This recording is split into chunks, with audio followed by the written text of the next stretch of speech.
आमच्या हिंदू धर्मामध्ये, वैदिक धर्मामध्ये 33 कोटी देवता सांगितल्या गेल्या. मग एवढ्या देवता जर सांगितल्या तर मग आम्ही आजच्या कीर्तनामध्ये म्हणजे काल्याच्या कीर्तनामध्ये भगवान श्रीकृष्णाचंच वर्णन का करावं? कारण की आमच्याकडे एवढे देव आहेत ना, किती देव आहेत, अनंत देव आहेत आमच्याकडं, तरी सुद्धा आम्ही भगवान श्रीकृष्णाच्या चरित्राचं वर्णन का करायचं? याचं कारण मी तुम्हाला सांगतो. भगवान परमात्म्यानं जेवढे काही अवतार घेतले त्याच्यामध्ये काही प्रकार केले, प्रामुख्यानं 6 प्रकार केले. अंश, अंशांश, कला, आवेश, पूर्ण आणि पूर्णोत्तम असे 6 ठिकाणी देवाला विभागलं गेलं, देवाच्या अवतारांना विभागलं गेलं.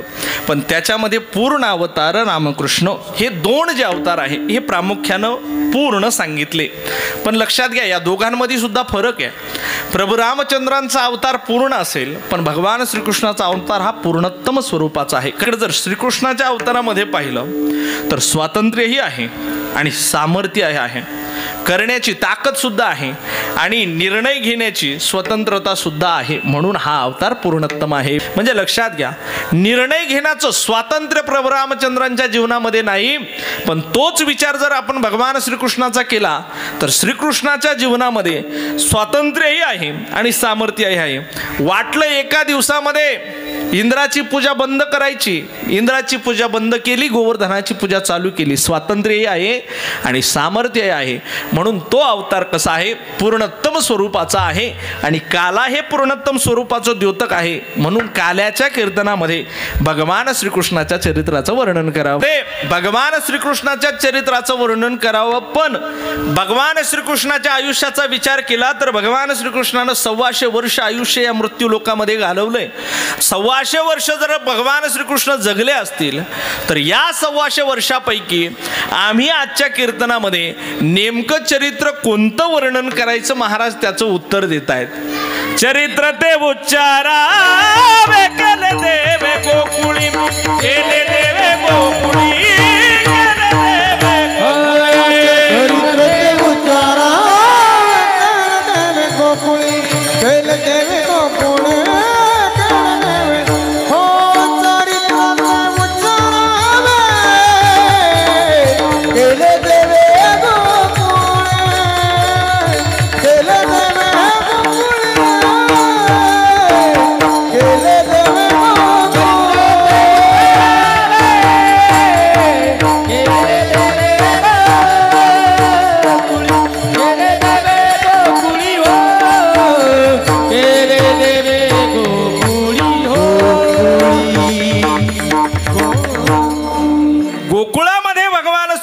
जे चरित्र केलं ना, किती वर्षाचं चरित्र आहे ऐका. 11 वर्ष आणि 56 दिवस भगवान श्रीकृष्ण गोकुळामध्ये होते. त्या 11 वर्ष 56 दिवसाचं चरित्र खऱ्या अर्थानं वर्णन करावं. लक्षात घ्या, का बरं वर्णन करावं याचं कारण असं आहे, भगवान श्रीकृष्णानं गोकुळामध्ये जे चरित्र केलं हे प्रेमाचं चरित्र केलं. भगवान श्रीकृष्णानं गोकुळामध्ये जे केलं ते प्रेमाचं चरित्र केलं. भगवान श्रीकृष्णानं बाकीच्या आयुष्यामध्ये द्वारकेमध्ये जे चरित्र केलं हे राजकारण केलं, हे राजकारण केलं. आणि ते सगळं सोडल्यानंतर तिथून ज्या वेळेस भगवान परमात्मा निघाले आणि पंढरपूरला आले त्यावेळेस भगवान परमात्मा विटेवर शांत उभे राहिले. महायोगपीठे तटे भीमरथ्याम, एकदम शांत उभे राहिले. म्हणून आम्हाला न राजकारणाचा विचार करायचा आहे, ना राजकारणाचा विचार करायचा आहे, भगवान श्रीकृष्णाच्या ऐश्वर्याचा सुद्धा विचार करायचा नाही. तर आजच्या कीर्तनामध्ये आम्हाला फक्त देवानं किती प्रेम केलं आणि किती प्रेम दिलं याचा विचार करायचा. या चरित्रातून आम्हाला शिकण्यासारखं जर काय असेल तर एवढंच आहे. लक्षात घ्या, भगवान श्रीकृष्णानं एवढं वर्ष आयुष्य घातलं तरी सुद्धा आम्हाला आमच्यापर्यंत भगवान श्रीकृष्णाचं जे चरित्र आलं, भगवान श्रीकृष्णाच्या चरित्राचा जो गुणानुवाद केला जातो तो फक्त भगवान श्रीकृष्णानं जेवढं प्रेमाचं चरित्र केलंय तेवढ्याचाच गुणानुवाद गायला जातो. बरोबर आहे की नाही? तेवढ्याचाच गुणानुवाद गायला जातो. बाकीचं आयुष्य भरपूर आहे, बाकीच्या लीला भरपूर आहे, पण त्यांचं वर्णन काही एवढं केलं जात नाही. याच्यातून आम्ही एकच शिकावं गड्या, माणसाचं आयुष्य कितीही असो पण तो माणूस जगाला प्रेम किती दिलं हे महत्वाचं आहे. विठ्ठल तरी सुद्धा आजच्या दिवशी चरित्र ते उच्चारावे, केले देवे गोकुळी, याच्या पलीकडं त्यांना आपली विद्वत्ता सांगण्याचा अधिकार नाही. म्हणून आजच्या कीर्तनकारानं कीर्तनामध्ये भगवान श्रीकृष्णाचं चरित्र वर्णन करायचं असतं. लक्षात घ्या, तुमचं आमच्या चरित्राचा तर देवाचं चरित्र जन्माला येण्याच्या अगोदरपासून चालू होतं. तर जोपर्यंत चंद्र सूर्य आहेत तोपर्यंत असतं नवे नवे. जोपर्यंत त्याचं चरित्र आहे तोपर्यंत चंद्र सूर्य असतात. विठाला म्हणून त्या चरित्राचं वर्णन आज करायचं आहे. काय झालं माहिती आहे का, कंस हा एक राक्षस होता. त्याची बहीण वसुदेव देत देवकी बहीण लग्ना माझे विघ्न झाले ते ऐका. त्या कंसानं देवकीचं लग्न वसुदेवाबरोबर लावलं. वसुदेवाबरोबर लावल्यानंतर आकाशाची वाणी सांगतेचे कंसा मानी हा भरवसा बोलण्याचा आठवा हिचा पुत्र बदिल तुझसी असं सांगितल्यानंतर ज्या वेळेस कंसाला कळालं, महाराज कंसाला जसं कळालं की अरे हिचा आठवा पुत्र मला मारणार आहे, ज्यावेळेस असं कळालं कंसानं सांगितलं जर हिचा आठवा पुत्र मला मारणार असेल तर हिला कशाला ठेवायचं. मग घेऊन या खड्ग माराया धावला, हात तो धरीला वसुदेवावर हात धरला. ए कंसा तू हिला मारू शकत नाही.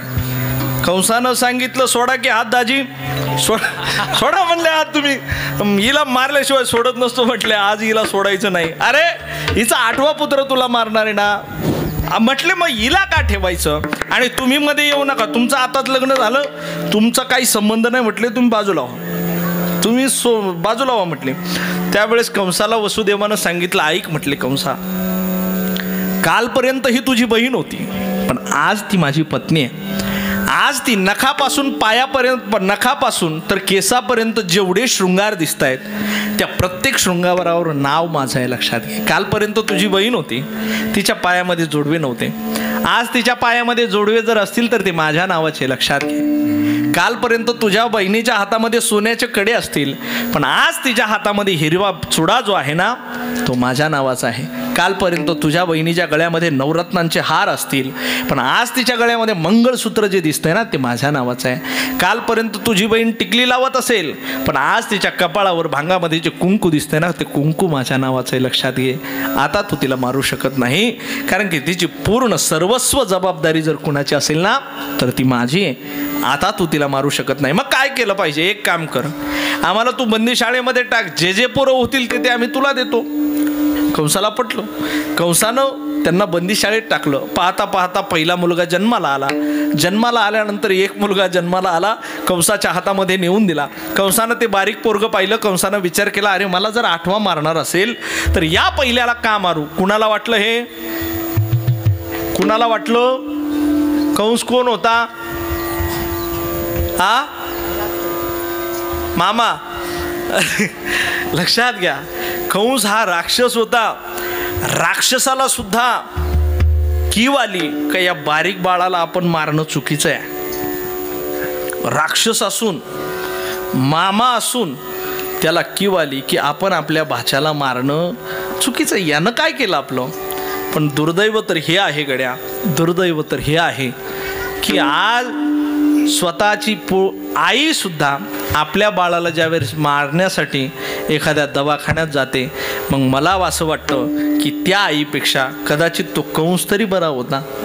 बरोबर आहे की नाही, बरोबर आहे की नाही.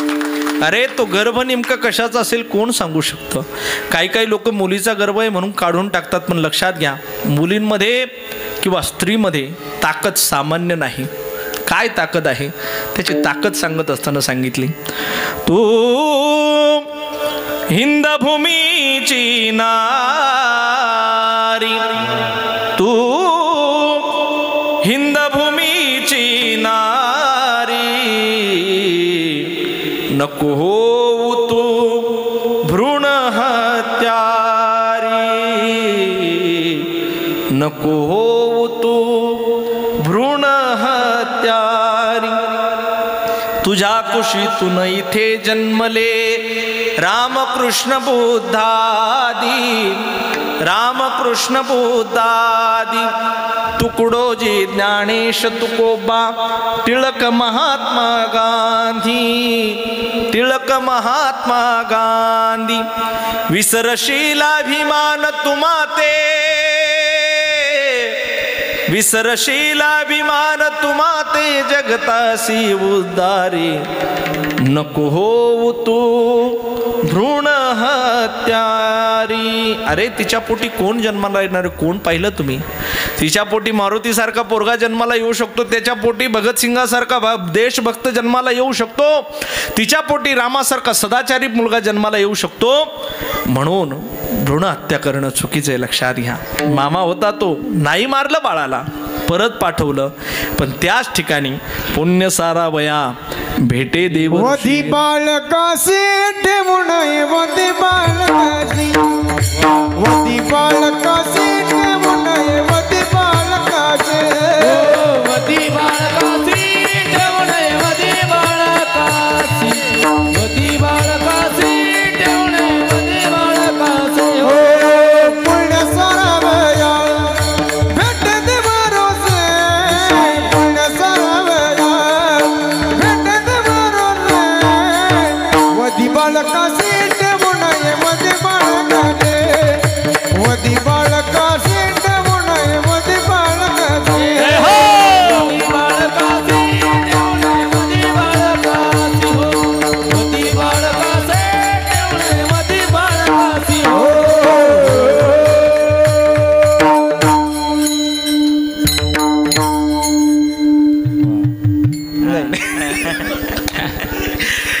पुण्य सारा वया भेटे देव ऋषी वधी बाळकासी ठेवू नये. त्यावेळेस नारदानं सांगितलं, हे बाबा, अरे तू त्या देवाला ओळखत नाही गड्या, नाही ओळखत तू, तुला माहित नाही तो कसा आहे. कसा आहे तो? देव चतुर देव चतुर देव चतुर देव चतुर देव चतुर देव चतुर देव चतुर देव चतुर देव चतुर देव चतुर देव चतुर देव चतुर.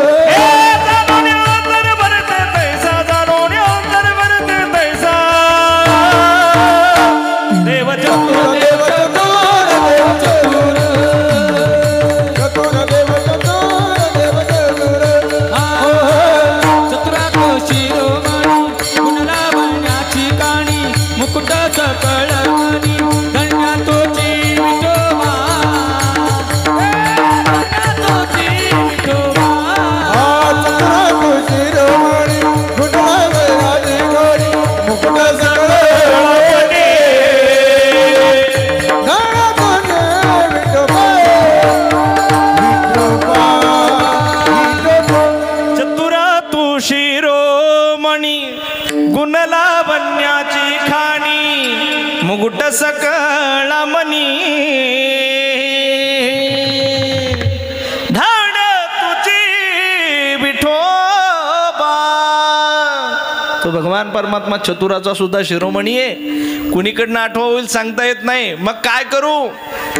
सांगितलं कंसाला, एकालाही ठेवू नको.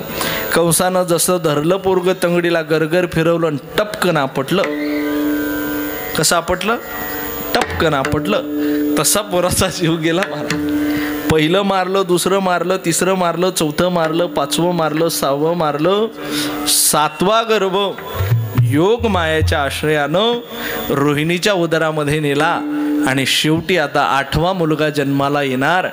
पण 8व्या मुलाच्या टायमाला देवकी मातेला ज्यावेळेस दिवस गेल्यानंतर 7वा महिना उदयाला आला. 7व्या महिन्यामध्ये देवकीचे तेज दिसे जैसा सूर्य, कंसाचे हृदय जळत असे. अशा पद्धतीनं देवकीचा चेहरा दिसायला लागला. का बरं दिसत असेल याचं कारण सांगत असताना सांगितलं जातं की आपल्या मुलाचे जे काही म्हणजे आपल्या मुलाचे ज्या काही हौस असते किंवा मुलगा पोटामध्ये कसा असेल याचं सर्व काही आईच्या चेहऱ्यावर दिसत असतं. आणि या ठिकाणी तर देवकी मातेच्या पोटामध्ये स्वतः भगवान परमात्मा आहे, ज्याचं वर्णन करताना केलं, तुझी आणि डळे कोटी चंद्रप्रकाश चंद्रप्रकाश कमल नयन हास्य वदन हसे. याचं वर्णन असं केलं, ज्याच्या चेहऱ्यामध्ये कोटी चंद्रांचं तेज आहे, त्याच्या आईच्या चेहऱ्यावर एका सूर्याचं तेज दिसेल. याच्यामध्ये नवल काय? त्यावेळेस ते देवकी मातेला 7व्या महिन्यामध्ये विचारले डोहाळे. देवकी मातेनं 7व्या महिन्यामध्ये डोहाळे विचारण्याची पद्धत आहे, बरोबर की नाही? विचारतात ना आपल्याकडे सुद्धा 7व्या महिन्यात. अभिमन्यू चक्रव्यूह भेदायचं कुठं शिकला?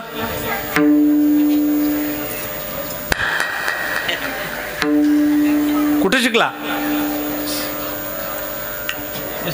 मराठा विद्याप्रसारक शाळेमध्ये का इंग्लिश मिडियमला? नाही नाही नाही, कुठे शिकला? आईच्या आईच्या पोटामध्ये शिकला. लक्षात घ्या, प्रल्हादाला नामस्मरणाचं खऱ्या अर्थानं बीजारोपण जर कुठं झालं असेल तर आईच्या पोटामध्ये झालं. मग लक्षात घ्या, आईची कूस पहिले आईनं पवित्र करावी आणि नंतर बाळाला जन्म द्यावा. पहिले गर्भावर संस्कार करा. देवकी मातेच्या 7व्या महिन्यामध्ये देवकीचे तेज दिसे जैसा सूर्य आणि कंसाचे हृदय जळत असे. पाहता पाहता 9वा महिना आला. 9वा महिना उलटून गेला. 9व्या महिन्यामध्ये अष्टमीच्या रात्रीला दशरथे मारिला तोची होता मास. असा श्रावण महिन्यामध्ये भगवान श्रीकृष्णाचा अवतार त्या ठिकाणी मथुरेमध्ये कारागृहामध्ये वसुदेव आणि देवकी मातेच्या समोर भगवान परमात्म्याचं प्रागट्य झालं. भगवान श्रीकृष्ण भगवान की जय. प्रागट्य झालं आणि त्याच वेळेस वसुदेवाला सांगितलं, बाबा एक काम करा म्हटले, मला इथं ठेवू नका. मग काय करा? नंदाचा घराला मजणे गोकुळाला, मजनी गोकुळाला,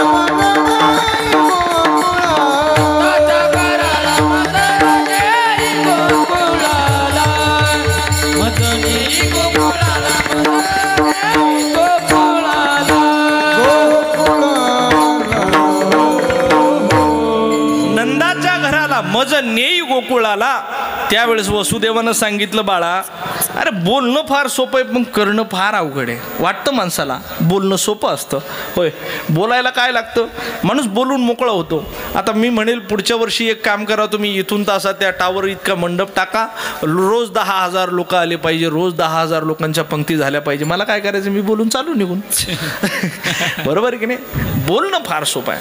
काही लोक म्हणतील नाही नाही पुढच्या वर्षी असे बॉल लावायचे, असे बॉल लावायचे, एकही बॉल 50,000च्या खालचा नको. असं वाटतं फक्त लोकांना, वाटतं प्रत्येकाला. नाही नाही एवढंच झालं पाहिजे, ते असं का नाही केलं, मग ते तसंच करायला पाहिजे होतं, असं म्हणणारे फार आहेत. पण जे करणारे त्यांना माहीत राहतं एवढंच करताना काय काय करावं लागतं. लक्षात घ्या. मग बोलणं सोपं आहे रे देवा, करणं फार अवघड आहे. पाहिलं नाही तू आमच्याकडं? अरे आमच्या हातापायामध्ये बेड्या टाकलेल्या आहेत. कालपर्यंत एक एकच कुलूप होतं, आज 3-3 कुलपं लावले. कालपर्यंत हे दारं उघडे होते, आज त्या दारांना सुद्धा कुलपं लावले. कालपर्यंत इथं 2च पहारेकरी होते, आज 4-4 पहारेकरी उभे आहेत. आणि तू म्हणतो की मला घेऊन चला. कसं न्यायचं? त्यावेळेस देवानं सांगितलं, उचलिला कमळापती पायाचे बंधने गळती. देवानं सांगितलं तुम्ही काळजी करू नका, मला फक्त उचला. बस वसुदेवांनी भगवान परमात्म्याला उचलून घेतलं आणि झालं काय? खुल गए सारे ताले वा क्या बात हो गई, खुल गए सारे ताले वा क्या बात हो गई, जब से जन्मे कन्हैया करामात हो गई, जब से जन्मे कन्हैया करामात हो गई, जब से जन्मे कन्हैया करामात हो गई, जब से जन्मे कन्हैया करामात हो गई. खुल गए ताले सोए थे रखवाले थे हाथों में वर्जिया वाले, वो दिल के काले पड़े थे पाले, वो काल के हवाले वो निवाले.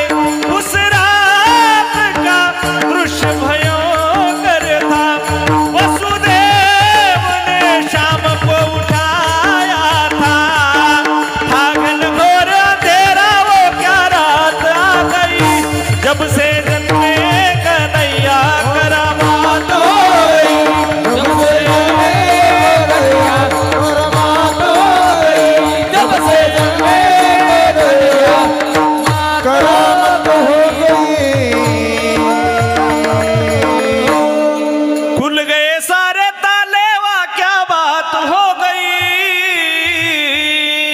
शब्दांकडे लक्ष द्या बरं, चालीकडे जाऊ नका. हा शब्द नाही तर मग तूने काजल लगाया दिन में रात हो गई, तिकडे जाऊ, तिकडे नका जाऊ, इकडे शब्दांकडे लक्ष द्या. खुल गए सारे ताले वा क्या बात हो गई, जब से जन्मे कन्हैया करामात हो गई. याचंच मराठीत रूपांतर. बस म्हणती रक्षपाळ किम्या मोहिले सकळ. भगवान परमात्म्यानं सगळ्यांना मोहून घेतलं. वसुदेवानं देवाला उचललं. देवाला उचलल्यानंतर बस गोकुळामध्ये गेले. गोकुळामध्ये गेल्यानंतर मायेला ते भगवंताला तिथं ठेवलं. मायेला उचललं. मायेला घेऊन इकडं आले. इकडं आल्यानंतर आपल्याला इकडं काही जायचं नाही, कंसाकडे जायचं नाही. कंसाची काय परिस्थिती झाली ही काही सांगायची नाही. आपल्याला आज आनंद उत्सव साजरा करायचा आहे. तो आनंद उत्सव आनंदातच साजरा झाला पाहिजे. दुःखाकडे काय आपल्याला जायचं नाही. जर दुःखाकडेच जायचं असतं तर मला असं वाटतं या मंडपामध्ये लोक आले नसते. अरे घरी का आम्हाला कमी दुःख आहे का, इथं दुःख ऐकायला बोलवलं आम्हाला. बरोबर आहे की नाही. घरचं एवढं दुःख सोडून आम्ही आज आनंद उत्सव साजरा करण्यासाठी जर मंडपात आलो असेल तर निश्चित तो आनंद उत्सव साजरा केला पाहिजे. ऐका, पहाटेची वेळ आहे. एका गवळणीनं यशोदे मातेकडे पाहिलं. यशोदे मातेच्या कुशीमध्ये सुंदर असं बाळ खेळतंय. ते पाहिल्यानंतर ती गवळण निघाली. महाराज गवळण मनती गवळणीला, गवळण मनती गवळणीला, म्हणती गवळणीला, गवळण म्हणती गवळणीला, हे गवळण मनती गवळणीला, गवळण मनती गवळणीला, म्हणती गवळणीला, गवळण म्हणती गवळणीला, हे गवळण मनती गवळणीला, पुत्र झाला यशोदेला, म्हणती गवळणीला, यशोदेला, एक धावे की पुढे वाटिता ती सुंदवडे, पुढे वाटताती सुंदवडे, गवळण मनती गवळणीला, गवळण मनती गवळणीला, म्हणती गवळणीला, गवळण म्हणती गवळणीला, गवळण मनती गवळणीला, गवळण मनती गवळणीला. म्हणती गवळणीला, म्हणती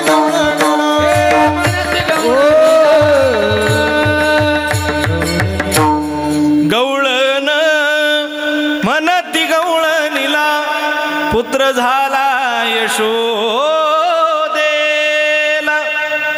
एक गवळण निघाली. तिनं सगळ्या गावात सांगायला सुरुवात केली. महाराज हे नळ जेव्हापासून निघाले तेव्हापासून गावाची फार मोठी हानी झाली. होय मावशाव, काय वाटतं तुम्हाला? हे नळ घराघरात आले जेव्हापासून ना तेव्हापासून गावाची फार मोठी हानी झाली. आणि यांची तर खूपच झाली. सकाळी सकाळी विहिरीवर गेल्यानंतर सगळ्या गावाच्या चर्चा.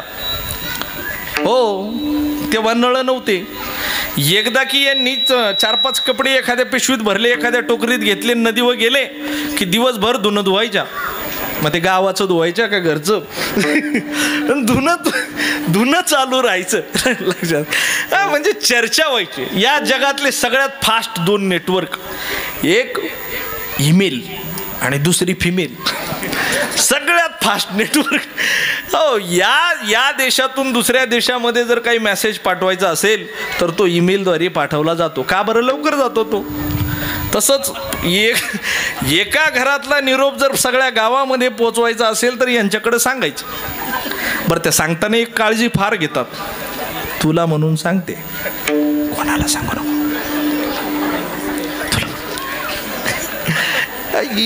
बरं, प्रत्येकाला ते तेवढंच प्रत्येकाला तेवढं सांगत राहता. म्हणजे एखादी गोष्ट जर माई माणसांपर्यंत, एखादी गोष्ट गावात जर पोहोचवायची असेल तर फक्त एकीलाच सांगायची. आपोआप सगळीकडे जातात. कारण की त्यांना बोलायचा छंद आहे पहिल्यापासून. आपण जर एखाद्या कीर्तनात गेलं त्यांना जर म्हटलं ना पुढं सारखा, अर्धा तास पुढं सरकत राहतात. किती वेळ? अर्धा तास. बरं, हळूहळू सरकत नाहीत बिचाऱ्या. बडबड करीत बरोबर चालू राहतं त्यांचं. लक्षात. तिनं सगळ्या गोकुळामध्ये सांगायला सुरुवात केली. बस जसं गोकुळामध्ये कळालं भगवान श्रीकृष्ण जन्माला आला. जन्माला आल्यानंतर काय सांगायचं महाराज, आनंद काय त्या भगवंताचं स्वागत झालं. जसं स्वागत गोकुळामध्ये झालं त्याच पद्धतीनं आपण सुद्धा आपल्या गावामध्ये त्या भगवान परमात्म्यांचं स्वागत करायचं. माझ्या मागे सगळ्यांनी भजन करायचं. स्वागतम कृष्णा सुस्वागतम कृष्णा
लाखों बार बधाई जशोदा के आंगन में बज रही आज बधाई।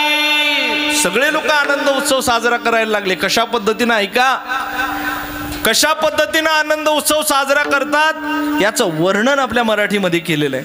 गुडिया तोरणे करती कथा गाती गाणी, गुडिया तोरणे करती कथा गाती गाणे हो, गुडिया तोरणे करती कथा गाती गाणी, गुडिया तोरणे करती कथा गाती गाणे, गुडिया तोरणे करती कथा गाती गाणी, गुडिया तोरणे करती कथा गाती गाणे, गुडिया तोरणे करती कथा गाती गाणी, गुडिया तोरणे करती कथा गाती हे बाळकृष्ण नंदाधरी आनोदारी, बाळकृष्ण नंदाधरी आनोदारी,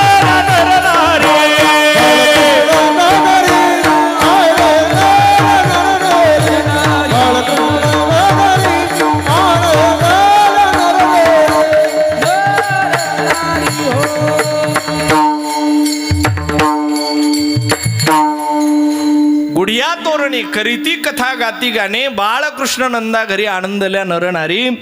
काय केलं, कशा पद्धतीने आनंद उत्सव साजरा केला ऐका। डीजे बीजे लावला नाही त्या काळामध्ये, नाही नाही नाही, असा आनंद उत्सव साजरा केला नाही। मग काय केलं, आनंदाच्या वेळेस माणसानं काय केलं पाहिजे याचं उत्तम उदाहरण त्यावेळेस आम्हाला पाऊल वाट घालून दिली की आम्ही काय केलं पाहिजे। आम्ही आमच्या दारामध्ये गुढी उभारली पाहिजे, आम्ही आमच्या दारामध्ये सडा समर्जन करून रांगोळी काढली पाहिजे, आम्ही कथा कीर्तनामध्ये नाचलं पाहिजे, त्यावेळेस तो आनंद उत्सव साजरा होतो। लक्षात घ्या गातिकाने। मग मात्र भगवान परमात्मा हळूहळू मोठे व्हायला लागले। काय करावं, घड्याळ पुढे पळायला लागलं।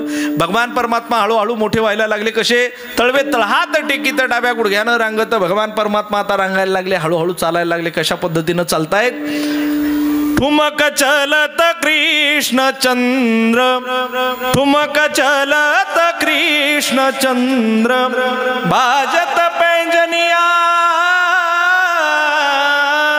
ठुमक चलत कृष्णचंद्र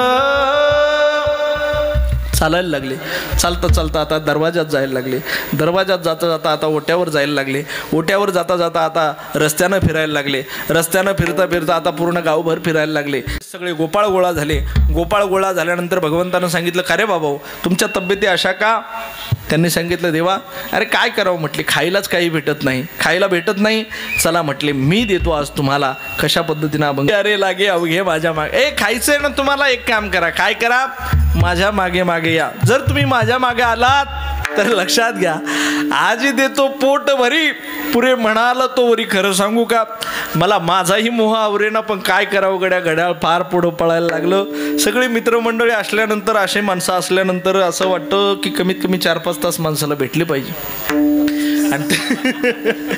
आणि त्यातले त्यात कृष्णचरित्र हे माझ्या आवडीचं असल्यामुळं काय उरकत नाही लवकर लवकर भगवान परमात्म्यानं सगळ्यांना गोळा केल्यानंतर भगवान परमात्मा आता गोकुळामध्ये चोऱ्या करायला लागले चोऱ्या केल्यानंतर बस एक एक गाराणं यशोदे मातेकडे यायला लागलं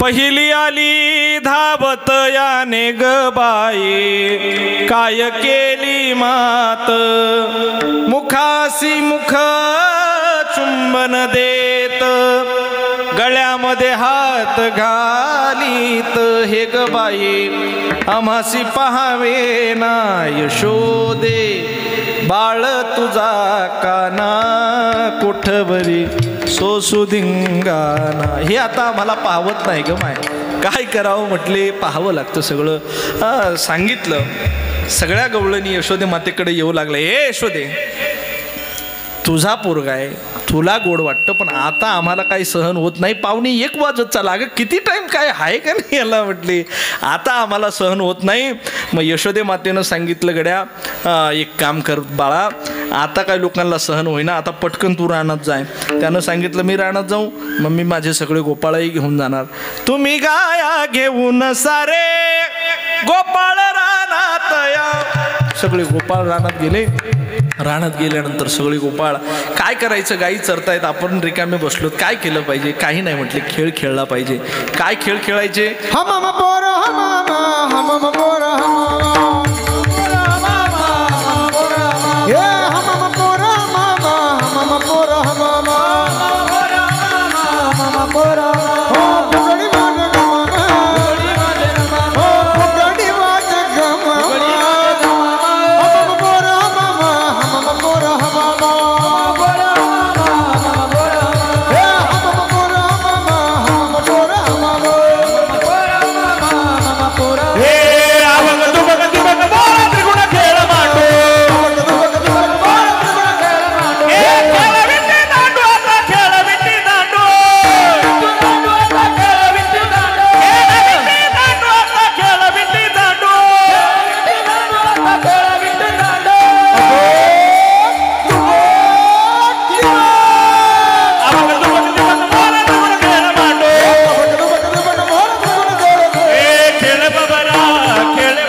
मर्दानी खेळ असायचे मैदानी खेळ बरोबर की नाही एक माणसाची तब्येत वाढू लागली 1 मिनिटात दृष्टांत सांगतो एक माणसाची तब्येत वाढायला लागली काय करावं म्हटले महाराज तब्येतच कमी होत नाही त्याला म्हटलं का रे तुला खेळ कोणता आवडतो तो म्हटलं मला क्रिकेट आवडतो महाराज क्रिकेट आवडतं मग क्रिकेट खेळायला जाय म्हटलं तो म्हटलं ठीक आहे क्रिकेट खेळतो क्रिकेट खेळत होता महिन्यानं मी परत तिथं गेलो त्याची तब्येत जशी महाराज काहीच कमी झालं नाही म्हटलं तू क्रिकेट खेळायला गेला नाही म्हटलं खेळतोय रोज खेळतोय किती वेळ खेळतोय लागल तेवढा खेळतोय म्हटलं कुठं खेळतोय म्हटलं मोबाईलवर खेळतो आता मोबाईलवर खेळून कुठे तब्येत कमी होणार आहे त्याला म्हटलं येड्या मोबाईलवर नाही मैदानावर खेळावं तो बिचारा महिना गेला परत महिना गेल्यानंतर मी तिथं गेल्यानंतर पाहिलं याची तब्येत तशीच होती त्याला म्हटलं काय रे मैदानावर जात नाही का तो म्हटलं जातो म्हटलं कसा जातो तो म्हटलं मोबाईल घेऊनच जातो अशी कुठं म्हणजे जुन्या काळामध्ये मैदानी खेळ होते त्याच्यामुळं माणसं काटक होते आता काही खरं राहिलं नाही बाथरूममध्ये घसरून पडला मेला सोपं नाही आता आताचे दिवस अवघड आहे लक्षात घ्या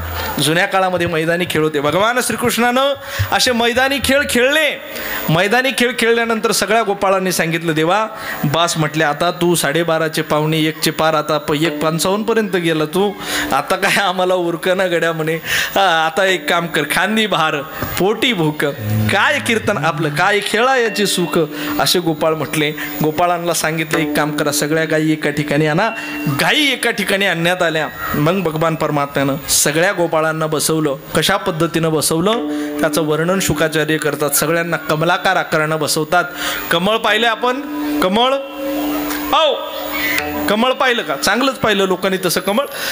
कमळाच्या ज्या मोठ्या पाकळ्या असतात त्या मध्ये असतात, लहान पाकळ्या बाहेर असतात. बरोबर ना? बरोबर की नाही? कमळाच्या लहान पाकळ्यामध्ये असतात, मोठ्या पाकळ्या बाहेर असतात. त्या पद्धतीनं सगळे गोपाळ बसवले. सगळ्यांना काला वाटला. त्याचं वर्णन शुकाचार्य करतात.